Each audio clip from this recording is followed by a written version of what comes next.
Okay, saya nak try jadi orang yang hebat Okay, kita try tengok macam mana tak nak bagi diorang semua terlanggar.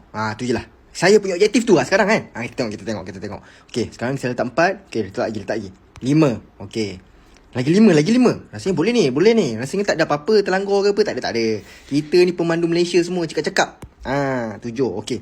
Sekarang ni kita letak lagi 3 Macam mana letak lagi 3 ni? Pening ni kan. Korang rasa macam mana? Sekejap. Saya rasa saya tahu. Okay, 8. Weh, ini pening kepala ni. Ini rasanya siapa-siapa tak boleh buat ni kan. Tapi saya ada kepakaran. Korang kena ingat tu. Yang saya ni budak yang bijaksana. Okay, kita try. Okay, saya try. Lagi satu. Okay, kalau saya dapat buat ni, saya nak korang semua belanja saya. Belanja saya something lah. Saya tak tahu nak cakap belanja apa. Pandai-pandai lah kan. Korang fikir saya coki pun okay kan. Semua okay. Okay, jap. Satu lagi. Okay, saya tengah fikir. Dengan ninjutsu, saya try guna Sharingan ke, saya guna Naruto punya pak.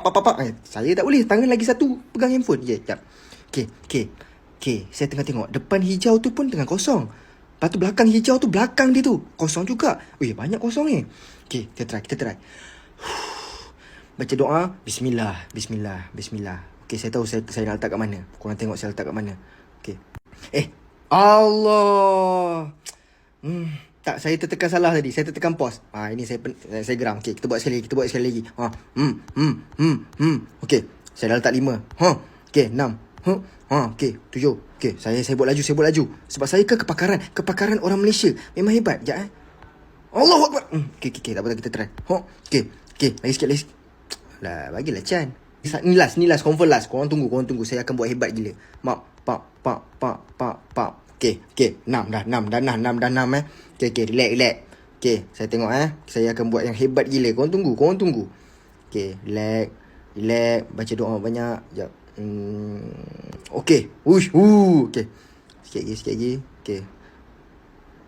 Okay, sikit lagi. Okay. Okay, 8. Tak bagi juga.